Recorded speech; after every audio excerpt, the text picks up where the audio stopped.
2. Welcome back to WNST, Towson, Baltimore, and WNST, Baltimore Positive. It's bye week. It's bonus round.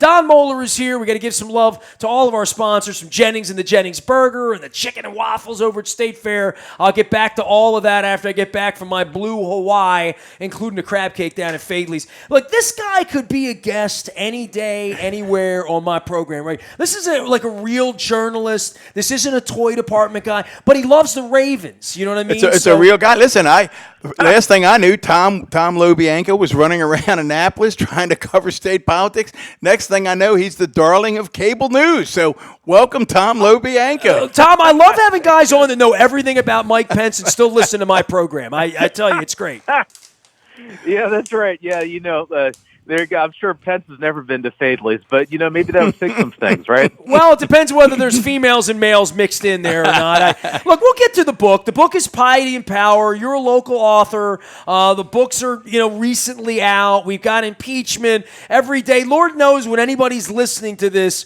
what might be happening in Turkey or Korea or Hawaii where I am or anywhere. I want to talk about you and getting involved in this. And to Don's point, your background as a journalist. Mm-hmm. I mean, I'm going down to the museum before they close it down on December 31st. And, so many of us have dedicated our lives to this. When I see David Simon, I don't think of the wacky guy on Twitter who's, maledicted, keeps us entertained. Mm-hmm. I think of the frantic guy when I was 17 years old working at the Baltimore Sun in the overnight, coming back from some murder and telling stories. And I think behind every book and every guy like you that does what you do, there's just this wealth of storytelling and all that stuff. And first and foremost, you're a Raven fan, dude. You're okay with me, man. Thanks. Yeah, I'll tell you a great story about the Ravens. So when I moved out to Indiana back in 2011, is right after I finished covering the 2011 session. Actually, it was right after Schaefer died, probably like a couple weeks after he passed away. And I get out there, and I've never been to Indiana before. Kind of get my feet wet. That was a good decision, by the way. Never going to Indiana before. Yeah, I did think about storming the place and bringing a few Mayflower moving vans with me. Somebody, just to F with me the other day, sent me a Mayflower with an Oriole logo on it, giving me a hard time. Yeah, that kind of cut deep. Let's not go there. Tom, that wasn't good. That go back to your Indiana. That didn't feel good. Well, I'll tell you, this State Senator Jim Merritt, real nice guy. He's running for mayor out there right now. He comes by my press shack, and he asked me, just real nice, says, "Hey, do you like the Colts?" Just trying to get to know me. He has no idea I'm from Baltimore. And I'm like, well, hell yeah, I love the Colts, man. The Baltimore Colts. Right. The only Colts that matter, right? Exactly. That's right, man. He kind of soured on it a little bit after that. And you know what? I think about, was it that season? The next season is when we won the Super Bowl. Well, Amir Ballard and I had Greg Ballard and I are friends, so I had many back and forth. Yeah, I try to keep a couple Republican friends just to make sure everything's cool, But let's get on to Pence and your background here and going to Indianapolis, which is interesting unto itself on a football basis. The story of Mike Pence, it's fascinating. 3 years into this thing, I felt like 3 years into Obama, we knew Biden pretty well, and at this point, it feels like this sort of silver-haired, shadow guy that we don't hear much about. We only hear from them when they want to be heard from, kind of like Trump's kids. It really is sort of like a whodunit all the way around to say, what does Mike Pence do all day? I often wonder that. Right. Yeah, everyone kind of takes them to that elf on the shelf moment. In the White House where Schumer and Pelosi and Trump were there, and it looked like he was just trying to melt into the curtains. Right. Look, when I started this, he was as mysterious to me as anybody, and Don knows this. When when we the reporters kind of hang around folks, you get to know them, and I always got a sense of O'Malley. I'm sure, O'Malley wasn't always my biggest fan. He'd kind of give me crap whenever I'd see him at the gym down at the Merritt. He didn't like when we dig into whatever was going on with slots and, sales tax and all that. But you get a sense of the person. I'll tell you, man, Pence was the only person I ever covered where I could never get a sense of the guy. It was just like he was a robot or something. And it was really hard to kind of wrap my head around. He seems like the anti-politician. Like, I've never heard him speak. I've never heard him say anything particularly intelligent or inspiring or with any enthusiasm.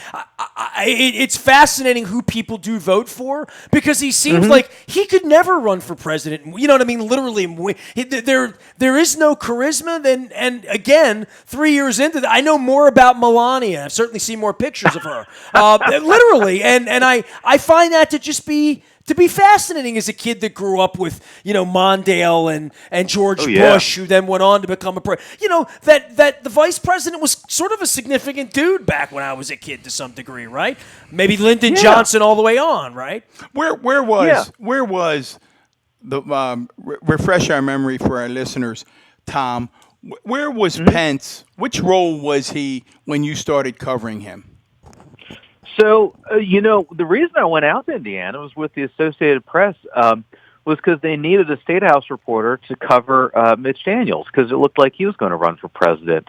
And I think, 3 weeks after I got out there, he said he wasn't running for president. And then I started covering the governor's race of Mike Pence. And, I didn't know the guy. It figured just another Republican congressman, pretty conservative, talking about Indiana.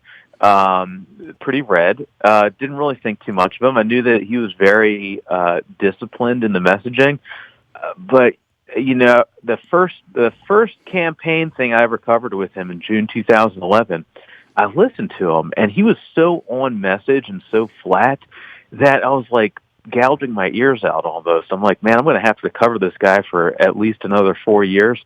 It was like deathly boring. Well, I mean, you got a boring guy, and you've written a book. So, of a guy who, by the time this airs, could be in jail or could be president. Well, right? that's it. I mean, we're in a fascinating place for you to be writing a book about it. I mean, did you know he could be going to jail or could be president? Well, obviously, you knew he could be president when you wrote the book, right? Well, the funny thing about Pence is, and this is kind of how I sold the book, actually, the more I got to know him, the boring is just a put on, and it's actually great politics for him, right? It's one of my old sources told me that boring is his camouflage. And he nailed it because Pence, what's actually going on is everything's going on behind the scenes. And, the more I wrote about him, the more I saw that, he's doing a lot of work lining up political donors, always running for the White House. He's very methodical. But it's almost like a stealth candidacy.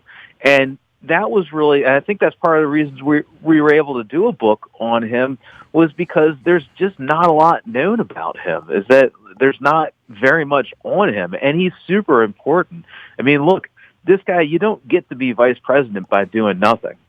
And here he is right now. I mean, he could, a lot could change, but I mean, he could either rise to the presidency or get, removed with Trump. I mean, it could kind of go either way at this point. We certainly want to get into the current situation and how you expect to see him navigate that. But like Nestor, I'd like to go back to the beginning when you start covering this guy as a gubernatorial candidate, and I was fascinated because you said, that you almost gouged your eyes out because there was no animation in his affect.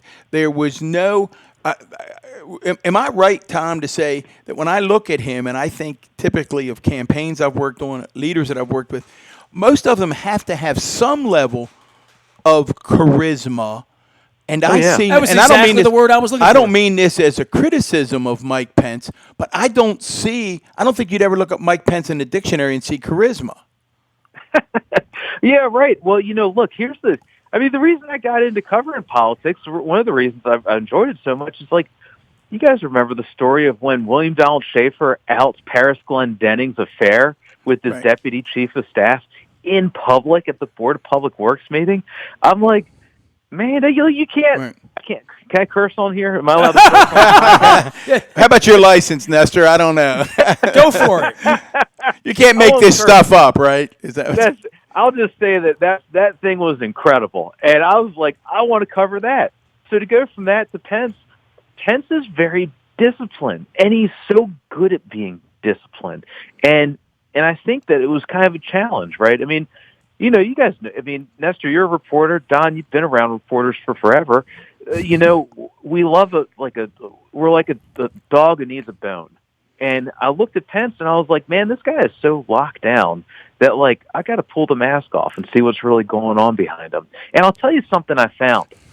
He likes those caricatures of him out there. When you have the caricatures of him as like a theocrat and an ideologue and, you know, Christian right, Jerry Falwell, crusader type, he likes that stuff. So he doesn't mind.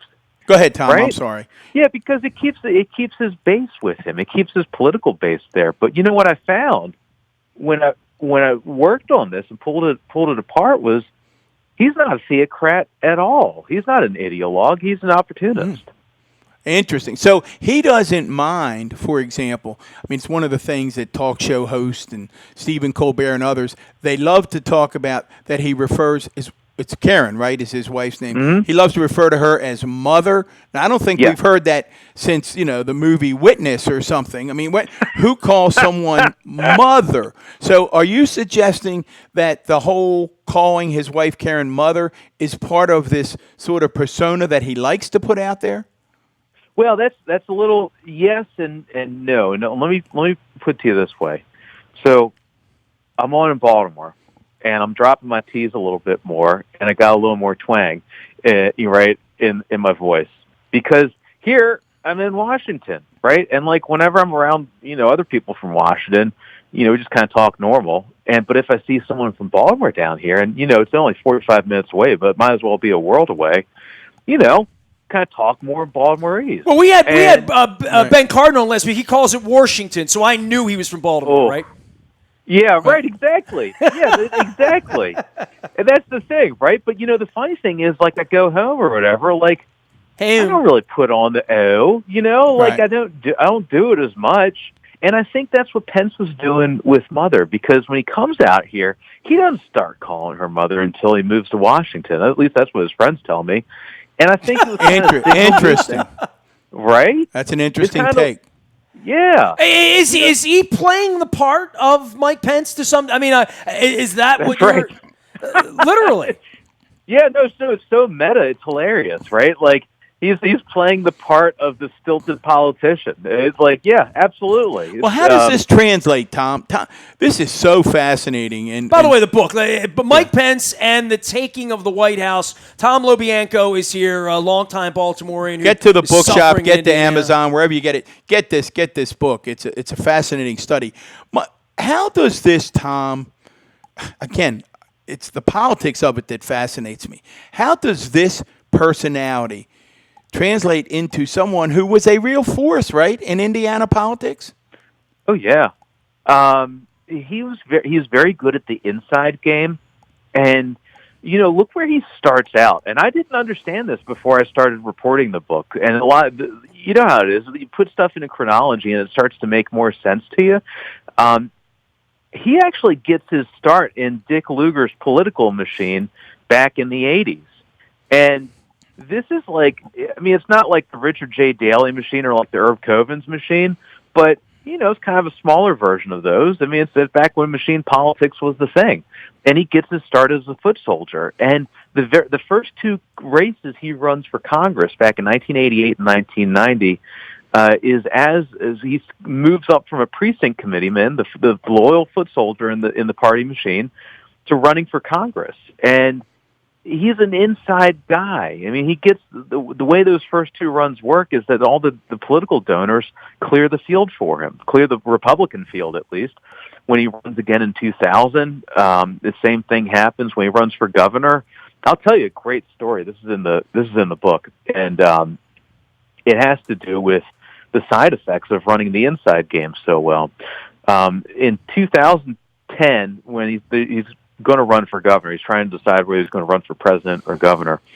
All the kind of the town fathers, the big money men from the Republican Party, clear out all the other Republican candidates.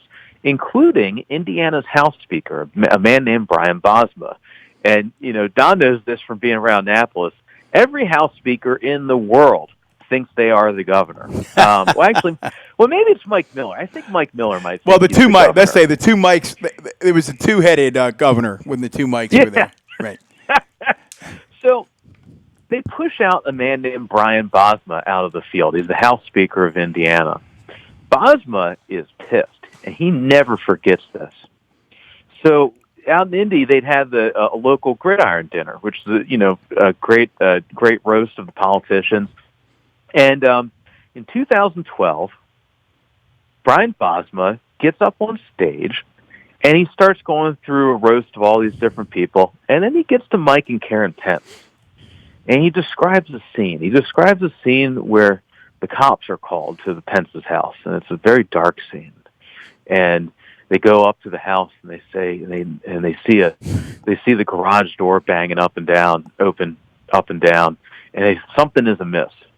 So they call into the house. They say, "Mr. Pence, Mrs. Pence, is everything all right?" And they don't hear anything. It's dead silent in there. And they walk through the staircase. They walk upstairs. They're looking around. There's no movement. They can't hear anything. It is just dead quiet. And the bedroom door is ajar just a little bit. And they whisper. And they say, "Mr. Pence, is anyone here? Is everything okay?" And they push open the door. And there's Mike Pence having sex with Karen Pence. And after they finish, and Karen gets up, there's a chalk outline around her. And Bosma tells this joke, and 75% of the room is laughing their tuchuses off. And the other 25% just gasp. Just a dead gasp. And Bosma doesn't know if he's gone too far in telling this thing. He sends flowers to Karen the next day, but they never forgive him. They never forgive him for this. Understandable, right? It's just horrible. It's attacking them personally. So let me flash forward to, they refuse to go to a gridiron dinner ever again after this, on principle, because they just humiliating. So let me flash forward to 2018 to the National Gridiron Dinner. Now they're going to gridiron dinners again. That's fine for them. They think everything's okay. But this time it's with Trump. So Donald Trump's up on stage, and Karen and Mike are on the dais with all the other Mnuchin and everyone else from the cabinet and top journalists and whatnot. The band of rogues, as I like to refer to them. Yeah. So if you thought the Bosma thing was bad, making fun of their sex lives, just imagine what Trump comes up with. So Trump starts in with that. He says, "Oh, Mike Pence wakes up every day, and the only thing he thinks about is when he's going to get my job. He's always asking everyone at the White House, 'Oh, is Trump gone yet? I want to be president.'" And everyone's kind of laughing. Do they even know each other? I mean, I'm not. I don't want to interrupt your story, but okay, fair enough. I mean, it felt like such an arranged marriage. You really did. Let's come back to that because I want to go back to the story with Trump. Let me just finish this real quick, and I think it'll give how well they like each other or know each other would lead to whatever is now being said. You know what I mean? Yeah. So go back. Trump's at this dinner. Let me just finish this one because I think it'll give you a sense of how they interact. So Trump says this, right? And it's kind of like, whatever. Okay, it's not terrible. And they're watching this thing. And then he starts in, and he says, a lot of people think that Mike doesn't have a sense of humor, but I can tell you that he does. He's a really good straight man. Did anybody laugh? Their faces get red. I'm watching Mike and Karen in particular through this, and their faces start getting real red, and everyone's laughing.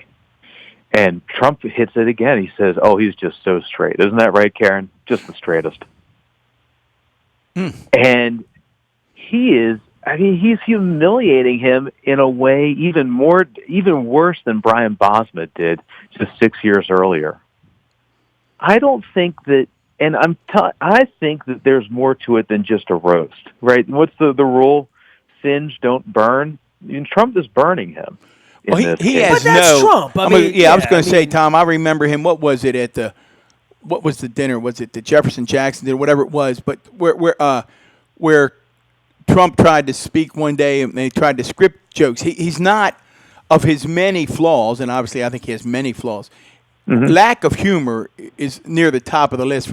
I can't imagine Donald Trump, even in private, telling you. It's just he's not funny. I remember it's like that part of Good Morning Vietnam where they're saying, "I know funny, and you're not funny," and right. And Donald Trump is not funny. Now, talk a little bit about, because you've mentioned the vice president and Karen in your book. You talk about this.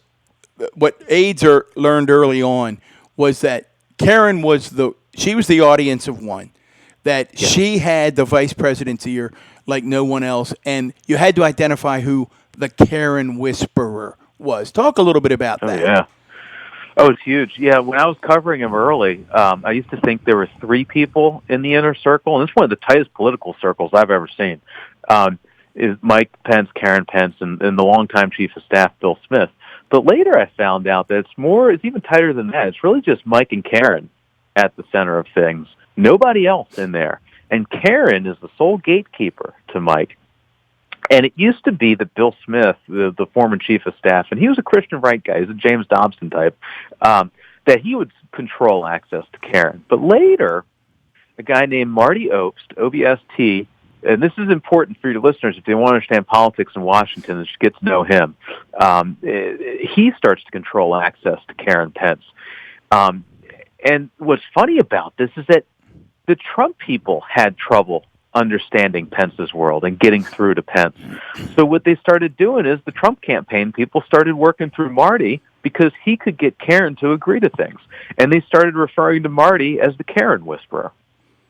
And, that's not, Tom, as you said, you've covered this a long time, just so we don't appear to be picking on the vice president. I think we've all known elected officials who really do, what we'll say, have an audience of one when they go home and have dinner or when they lay their head on that pillow, that we know that there's going to be one opinion that really does matter. That's not that unusual. Story, do you agree? Right? That's not that unusual. Yeah. Mm-hmm. Yeah. Yeah, absolutely. Right. What's the, never piss off the person who goes to sleep and wakes up next to the candidate. Right. Listen, I always remember I have a cousin many, many moons ago, and his son went to him, and he was all upset, and he said, Dad, Mom's wrong on this one. She's going to punish me. I didn't do it. He went through the whole litany, and the dad listened. It's a true story. Dad listened and paid attention. It was all over. He said, you know what, buddy? I agree with you. I think Mom probably was wrong this time. But let me bottom line this for you. I go to bed with your mom at night, not you. So you're going to take one for the team. I mean, it was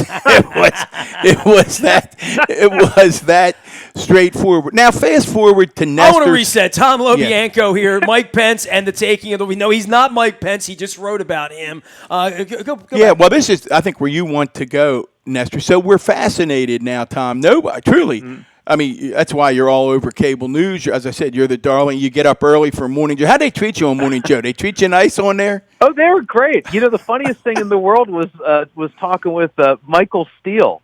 Of anyone in the Ehrlich administration, if you told me he was going to be the national celebrity, right. I guess I didn't pick that one out in the moment. I used to know Michael Steele. He doesn't return my calls anymore, man. He landed on his feet, wouldn't you say? He landed on his feet. So do they green room you on there, Nestor's thing? When you go on Morning Joe, do they put you in a little room ahead of time and tell you what they're going to ask, or they just tell you to walk out there with a cup of coffee? Oh, they give you, they kind of warm you up a little bit. But no, they don't pre-screen the questions with you. But I had a pretty good idea where they were going to go with it. I ran into, who did I see over there? Ryan Costello, the old moderate Republican congressman from outside Philadelphia. We were talking about a few things. It's fascinating, I remember when Maryland had an even split in the congressional delegation, back when we used to have people like Helen Bentley. Connie Morella. Right, yeah. Right, Costello is kind of in that mold, and you don't have people like that anymore. I mean, even Ehrlich back in the day was more moderate. Yeah, people would have trouble understanding that. So, jump to Nestor. I think Nestor's fascinated in this. I love the way you said it, Nestor. It almost seemed like an arranged marriage. It's hard for us as outsiders trying to get a glimpse into this Trump presidency. I mean, to me, it takes a special, and I tweeted this, literally today. It takes a special kind of morally bankrupt person, right, to latch on to the pussy grabber. Like in that news cycle, that there were a lot of people who had a career, who had a gig, and say, I would have liked to have been vice president. I'd like to be president, but I'm not going into that fire. And now, as we sit here in impeachment, which who could have predicted that, right? I mean, the not giving up the businesses, literally everything that is the news cycle would lead Karen and Mike Pence to say, well, that's how that's how I'm going to become president, or that's the best way to become president is this guy's going to go to jail.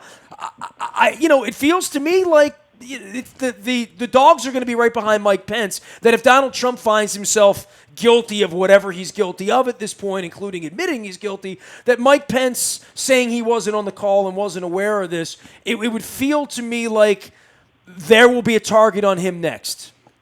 Oh, yeah, definitely. And I think this is what Karen Pence was worried about when, in that moment where she refuses to kiss him on election night, she says, "You got what you wanted, Michael. Now leave me alone." It's because my understanding and what I suspect to be true is that was their joint political career that he had just flushed down the toilet with a bet. And the bet was that Trump would lose in 4 months. He would only be on the ticket for 4 months with Trump, and then they would kind of catapult to the front of the pack for 2020. And look, it's not a bad political bet. It's the Republican way, right, Tom? It's traditionally the way Republicans do it. Next man up, exactly. right? Yeah. Wait your turn, right? But I'll tell you, it doesn't produce very good candidates. Look, Romney ate dirt in 2012, and I remember the Democrats up in Massachusetts put up Martha Coakley twice, and she lost twice. But that was the gamble, and that's why Karen got so angry, because it just kind of ruined their political career. Well, the shock to all of it, too, though, right? Like, he wasn't supposed to win. They must have been shocked, too, right? They probably had much more of a plan to lose than to win. Yes, that was the game plan. And, the funny thing is that politically he'd been weakened so much by that point that he was actually in almost a unique position to say yes to Trump. To your earlier point, I report for the first time that Bob Corker, the Senate Foreign Relations Chairman, guy from Tennessee, moderate Republican, he kind of, it's really funny, he kind of looks like the guy from The Big Lebowski, the sheriff of Malibu, the one who throws the mug at his head. Oh, so Corker gets called up to Trump Tower, okay, and he says, and he's riding up the elevator up to meet with Trump. May 26th, 2016, they're going to talk to him about trying to become VP, and he tries to duck the meeting. He's like, I don't want this, and he knows it could be bad for his career. He doesn't want anything to do with it, and they're like, oh, just take the meeting, come on. So he goes up there, and he sits down for 30 minutes with Trump. And at the end of the meeting, Trump tells him, he says, oh, hey, just so you know, there's some cameras downstairs. They're going to be waiting for you. And he's like, oh, don't worry about it. I won't say anything. I won't tell him about our meeting. And he's like, oh, no, that's fine. You go down there and tell them that you're the pick. And he's like, I'm not going to lie to them. Oh, my. It's just the impetuous nature. That sort of reflects the entire presidency. One of the things in an early book that Chris Matthews wrote, and we'll let you go. One of the things that Matthews wrote about was that if you wanted to understand power, you had to understand his way of phrasing it was who's in the room. Is Mike Pence in the room when important Trump decisions are being made? Is he a player? He's there, but he doesn't move the needle. And I think I know the book you're talking about. When I was in my brief time in politics, I was working at the Massachusetts State Senate. They actually made us read that book. Is it Hardball? His book, yes, Hardball? Exactly. 1998? Exactly. Beautiful. Oh, my God. I love the book, handbook. and it's a great concept. Well, sort of the reason he's there is to not say anything. Well, that's what I'm asking. Literally, that's right? what I'm trying to get from Tom. What role? What does Trump see as Pence? Let's flip it for a minute. What does Trump see as Pence's role for him? Oh boy. Well, as it stands Christian right placeholder. now, to make sure he doesn't take him out. I think you see the fear and the paranoia from Trump right now. in terms of, could Mitch McConnell use Pence in some way to remove Trump? But it isn't always that way. Normally, it's just foot soldier. When times are good inside there, they see Trump or they see Pence as a good foot soldier. That's why they put him out there doing fundraising, doing a lot of campaign stops. He's not a forceful presence. He does not move the needle on anything, and that's not really that strange as VPs go. But there's some leeriness, and remember that. I reported this for Yahoo News after we finished the book. Jared Kushner and Ivanka Trump were talking about getting rid of Pence. Now, they deny this. They say it's not true, but the Pence's people were acting as though it were true. Their actions, their fear in terms of how they handle things inside there tell you everything you need to know. They're talking about getting rid of Pence on the ticket in 2020. So I always say the loyalty runs in one direction. It runs from Pence to Trump and not the other way around. Well, everybody should have been able to see it. Is his big game plan now, Tom? Is he all focused? Is he all in for 2024? Is that the game plan? Absolutely. Yeah, absolutely. Yeah, and that's when I was talking with an advisor to both of them. It kind of straddles both Trump and Pence worlds. And he was telling me, he's like, look, the day after November 6, 2020, that's when the Pence for White House campaign begins. And that's when he has to start making decisions about, which constituencies he's going to line up, who he brings on board. Right now, it's fascinating. As vice president, he can kind of be on the right. He can kind of be everybody's friend. But there's going to come a point where he has to start making some serious decisions. And that is the day after the 2020 election. I hope they pump in the Flint water into the jail cell when that happens. Stay tuned. And I hope your book sells well. That's Tom's second book. Anybody, you want an inside look, you love politics, you love to get an inside look behind the curtain as to what's going on. Tom LoBianco's Piety and Power, just a terrific book, Tom. We encourage everybody to go out and get it. And thanks so much for taking time to come back to your Maryland roots. How's that Lamar Jackson jersey working out? Is that working out all right, Tom? Oh, yeah, man, totally. Tom LoBianco, the book is Mike Pence and the Taking of the White House. You can also find him out on Twitter at Tom LoBianco, and it's very easy to find. LoBianco, HarperCollins, and anywhere books are sold. He's Don. I'm Nestor. We are Baltimore Positive and WNST.net AM 1570, and we never stop telling stories about the Vice President.